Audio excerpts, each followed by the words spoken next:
Un zoom aujourd'hui dédié au Maroc et spécialement à son roi Mohamed VI. Pour en parler, je reçois Charles Saint-Prote. Bonjour monsieur. Bonjour.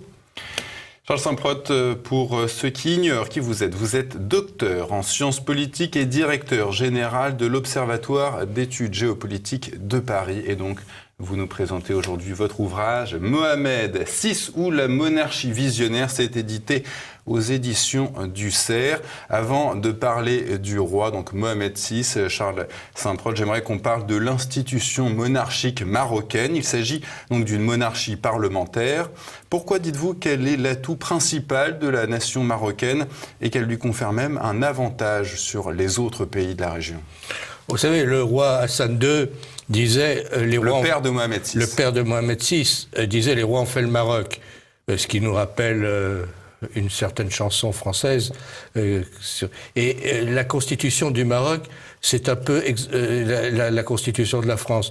C'est-à-dire, c'est un pays qui s'est formé par la volonté de ses rois à partir du 8e siècle, du 9e siècle, et il doit tout à la volonté de ses rois qui ont été vraiment les fondateurs du pays, de la nation, et qui en sont les meilleurs garants.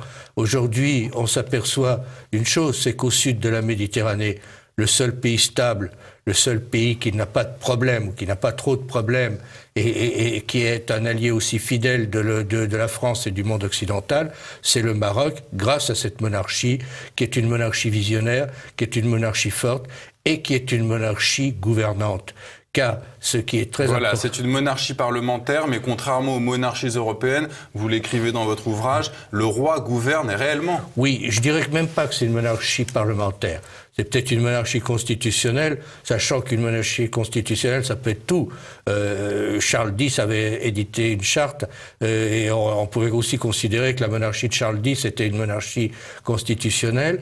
En tous les cas, c'est une monarchie constitutionnelle à la marocaine, mais où le... Mi-absolu, mi-parlementaire, on va dire. Oui, mais où le roi... Le roi est très impliqué. Gouverne, le roi fixe le cap, le roi prend toutes les grandes initiatives, et souvent, hélas, le roi ne reçoit pas de la part des partis politiques. Il y a une vingtaine de partis politiques de extrême droite à extrême gauche au Maroc, toute l'aide voulue, parce que au Maroc, comme hélas ailleurs, et notamment en France, les partis politiques ne sont pas à la hauteur.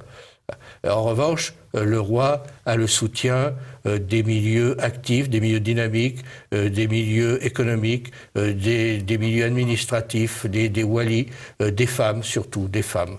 Et je pense que tout ce qui se fait au Maroc aujourd'hui, toutes les grandes réalisations sont l'œuvre de la monarchie. C'est un roi réformateur et je crois que d'ailleurs que dans votre ouvrage, c'est pas une question que je voulais vous poser, mais ça m'y fait penser.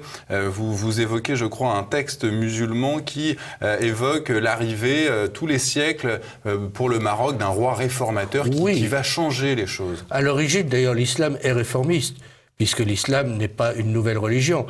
L'islam s'inscrit dans la tradition monothéiste et vient réformer un message qu'il estime avoir été dévié.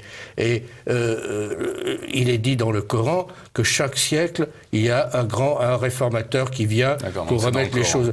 Et donc, on peut considérer que Mohamed VI est ce réformateur du siècle, dans la mesure où il imprime à son pays un dynamisme nouveau et il le fait entrer dans la modernité dans le XXIe siècle. Alors justement, à propos de nouveautés, on reviendra sur la religion après, si vous le voulez bien, Charles Saint-Prote. Donc, Mohamed VI succède à son père, donc Hassan II, en juillet 99 et environ 10 ans plus tard, donc en 2011, après des manifestations, il se lance dans une révision de la constitution de son pays. En quoi a consisté cette révision, Charles Saint-Prote? Alors, il ne s'est pas lancé dans cette révision à cause des manifestations.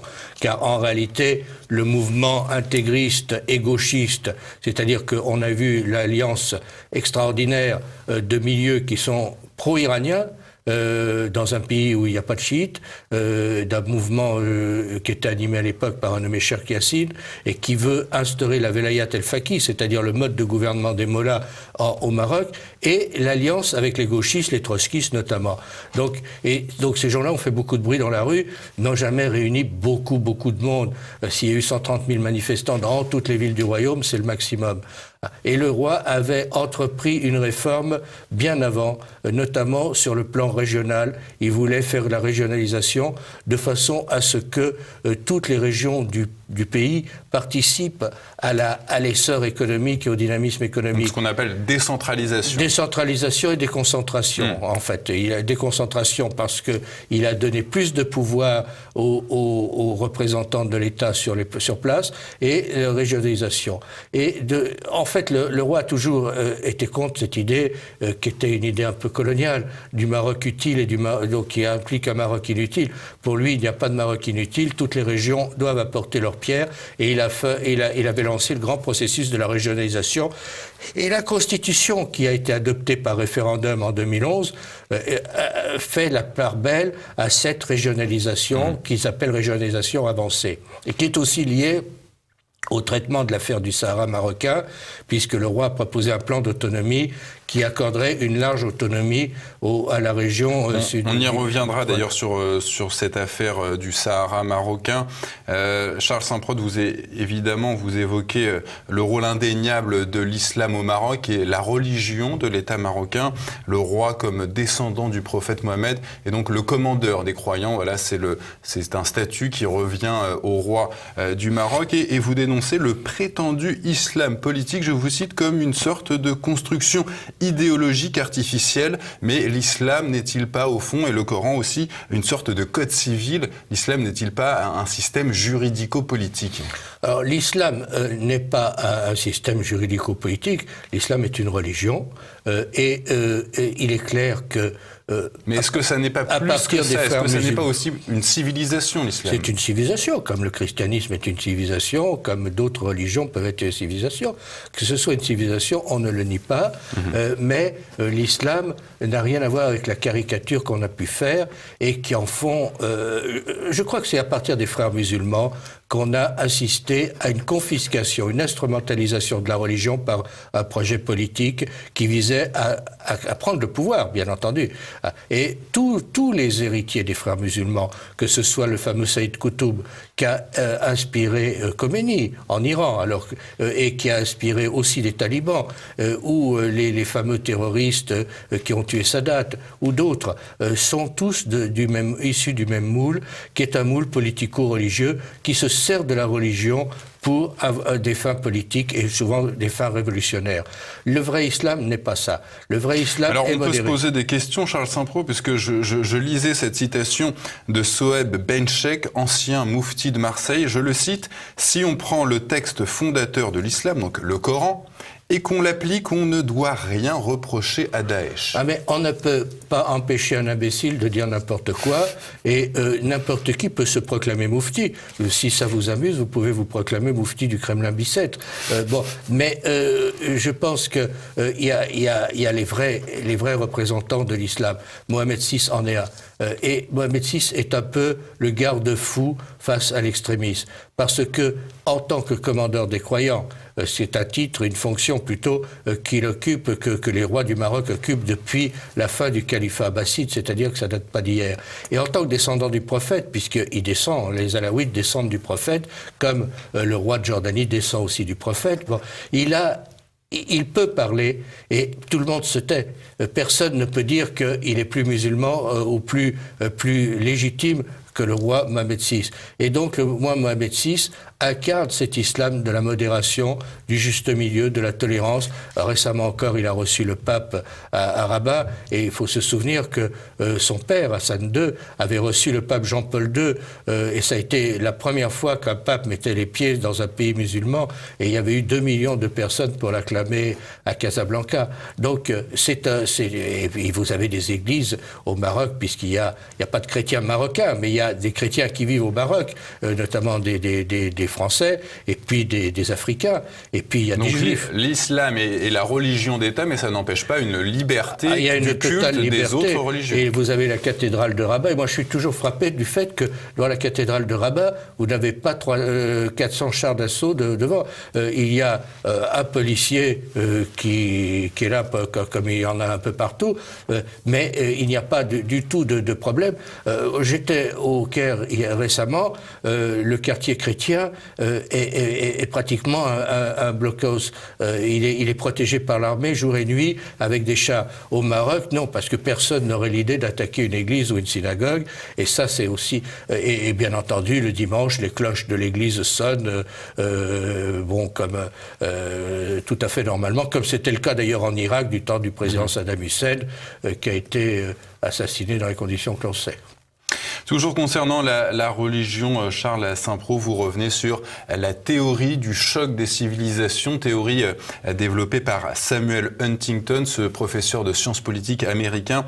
Vous affirmez qu'elle attise le feu de l'extrémisme, cette théorie. Expliquez-nous. Oui, parce qu'en fait, c'est pas Huntington qui a inventé cette théorie, c'est un nommé Lewis. Qui était un agent anglais et israélien dans les années 40 et 50. Et ça a été repris par Huntington parce que après la chute du bloc communiste, les Américains se sont trouvés privés de sparring partner. Il faut toujours un méchant si on veut incarner le bien.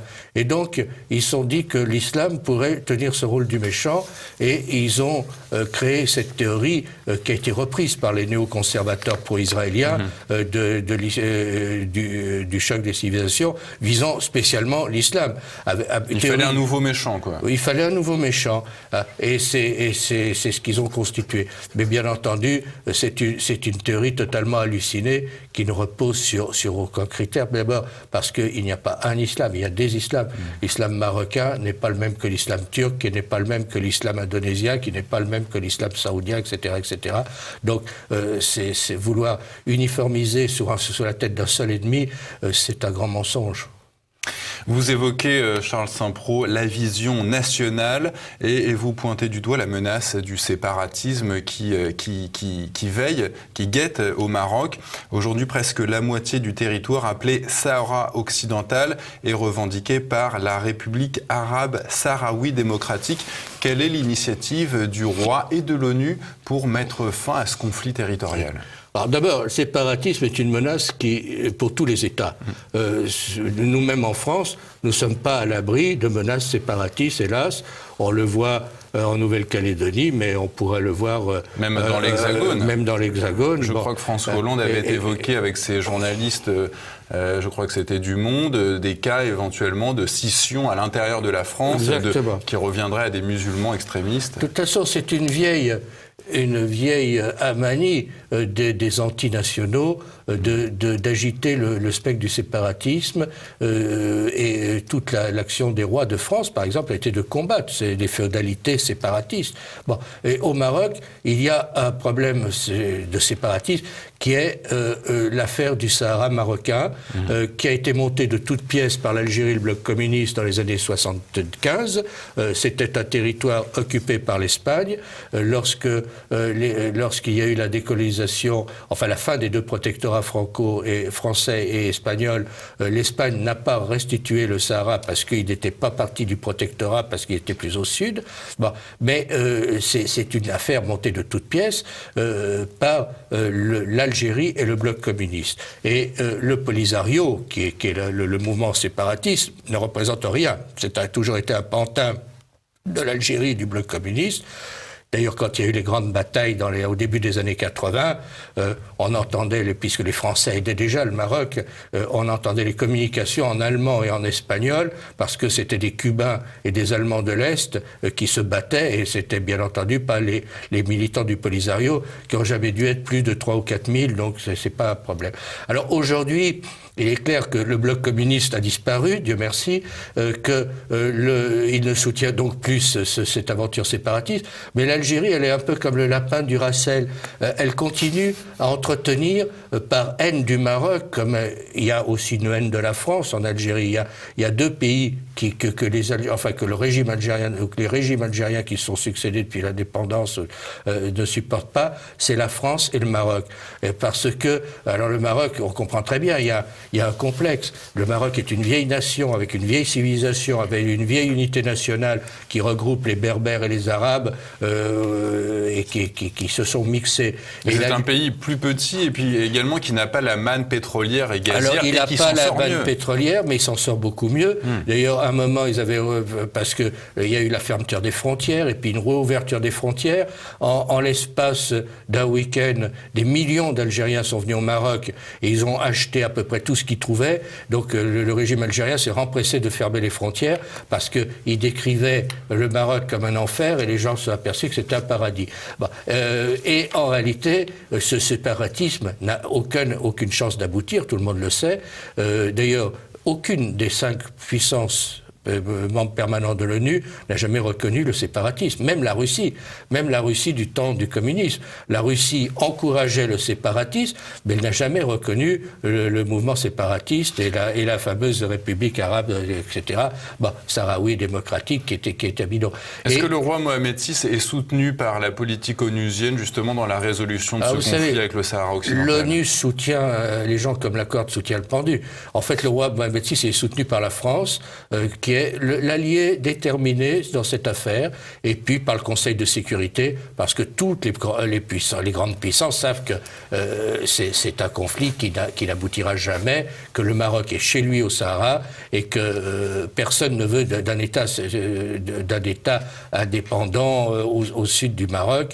Bon, il est très clair que le projet algérien est voué à l'échec, et que c'est un projet qui ne peut pas aboutir.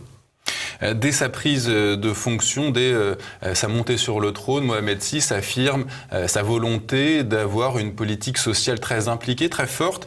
Et il a cette politique à l'égard des plus modestes, des jeunes et des femmes. Est-ce que vous pouvez nous expliquer un petit peu cette politique sociale, le sens de cette politique? Tout à fait. Je pense que, c'est vrai qu'on ne peut pas comparer Hassan II et Mohamed VI parce que les époques sont tellement différentes. Hassan II, il règne à un moment où il y a la lutte entre les deux blocs. Il a choisi le monde libre contre les communistes et on a essayé de l'assassiner 3 ou 4 fois.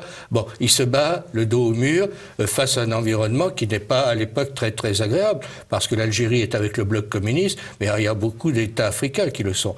Bon, Dieu merci, le bloc communiste s'écroule et à partir de 90, et lorsque le roi Mohamed VI arrive au pouvoir, il est en position d'avoir une politique beaucoup plus active sur le plan social, économique. Et Mohamed VI est un homme qui a vraiment le souci de son peuple. Il dit toujours, il n'y aura pas de développement économique si on ne fait pas un développement social.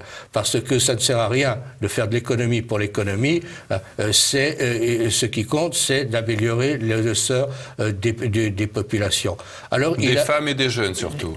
Alors, il a déjà fait beaucoup sur le plan des infrastructures, l'électrification, la création de dispensaires dans les petites régions, dans les petites d'eau potable, les écoles, etc.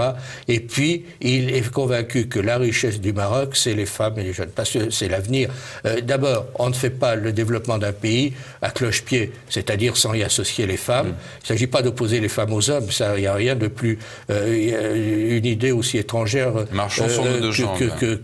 que les Marocains ne sont pas du tout dans ce jeu. Mais il s'agit de marcher sur les deux jambes, comme vous dites, et que les femmes s'associent au développement du pays, et puis les jeunes, et la formation des jeunes, et ça, ce sont des priorités pour le roi, et on s'aperçoit qu'il y a des progrès tout de même. Alors pour ce qui concerne les femmes, c'est indéniable, il a nommé des femmes ministres, des femmes ambassadeurs, des femmes préfets, des femmes qui sont à la tête de grandes agences marocaines comme l'ONIM ou d'autres, et puis les femmes sont en train de prendre leur place dans la vie publique et dans la vie sociale et dans la société, sans beaucoup de réticence d'ailleurs, sauf certains partis politiques particulièrement passéistes. Et puis les jeunes, alors les jeunes c'est plus dur parce que il y a eu cette histoire de boom démographique dont on arrive un peu en fin de période de ce boom démographique, mais sur le marché sont arrivés des millions de jeunes d'un coup, et c'est la priorité du roi, c'est de leur trouver du travail, et c'est la formation professionnelle. Alors Mohamed VI est évidemment aussi très impliqué sur la politique internationale. Il plaide inlassablement, vous l'expliquez, pour un Maghreb unie. Je crois que c'est vous qui le dites. C'est la seule région au monde, le Maghreb, à ne pas avoir de construction régionale. Qu'est-ce qui bloque ? Ce qui bloque, c'est l'Algérie. L'Algérie qui soutient le séparatisme au sud marocain, l'Algérie qui soutient cette guerre larvée contre le Maroc, et l'Algérie qui n'a pas du tout intérêt à ce qu'il y ait une intégration économique, puisque c'est un régime corrompu, avec des généraux corrompus. S'il y avait une intégration économique, il y aurait plus de transparence économique. Le marché serait ouvert, et donc ça serait la fin des prébendes et de l'attitude totalement corrompue des dirigeants algériens. Donc c'est l'Algérie qui bloque le tout. En revanche, le Maroc, il a plus d'une corde à son arc et il a développé une politique africaine de premier plan.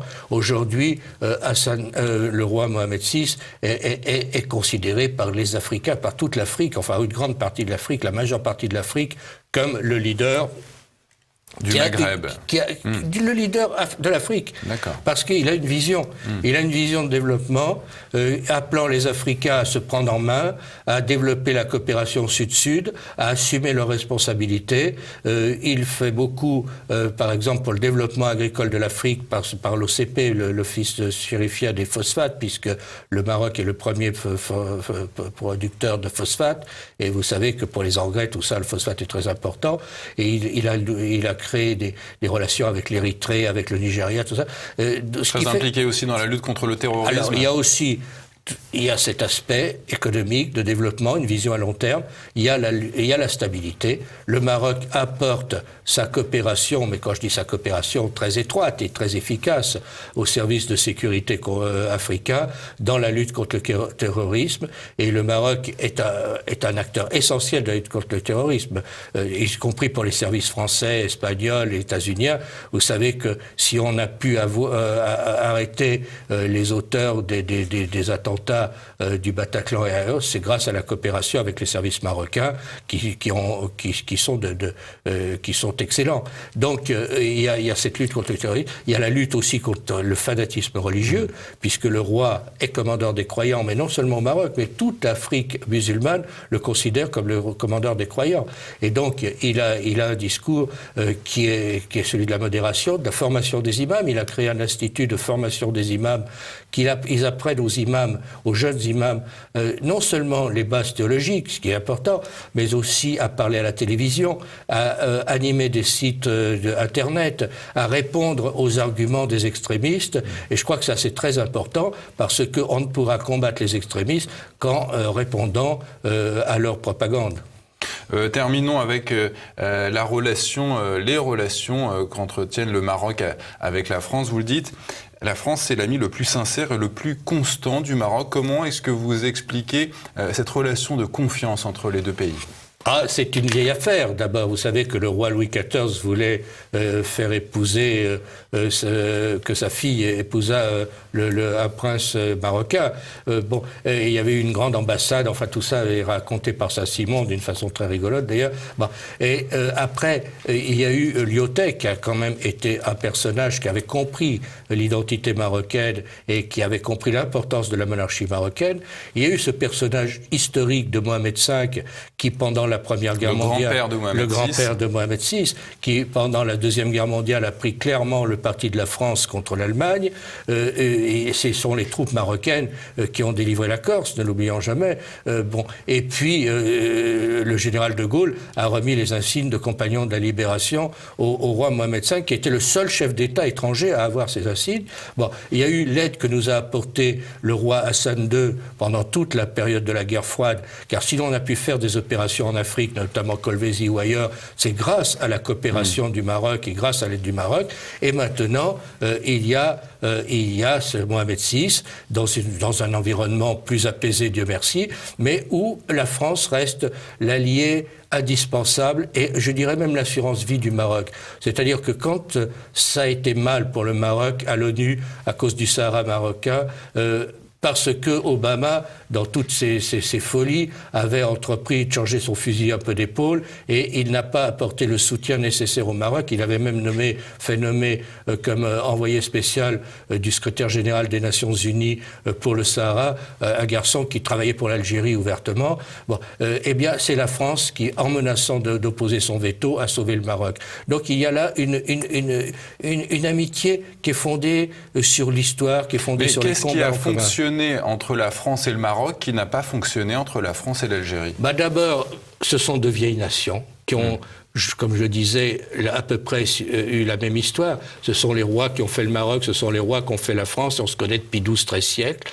Il y a aussi le fait que, à la fin du protectorat, le roi Mohamed V, le grand-père du roi Mohamed VI, a été d'une élégance qu'il faut saluer, en disant, nous avons combattu pour notre indépendance et maintenant elle est acquise, nous tournons la page et nous considérons que la France est notre amie et il faut redouer avec la France des relations privilégiées, ce qui n'a pas été le cas en Algérie, où le discours anti-français est devenu un peu le discours récurrent d'un régime qui n'a pas beaucoup d'idées à mettre en place, d'autres que la haine de la France et la haine du Maroc.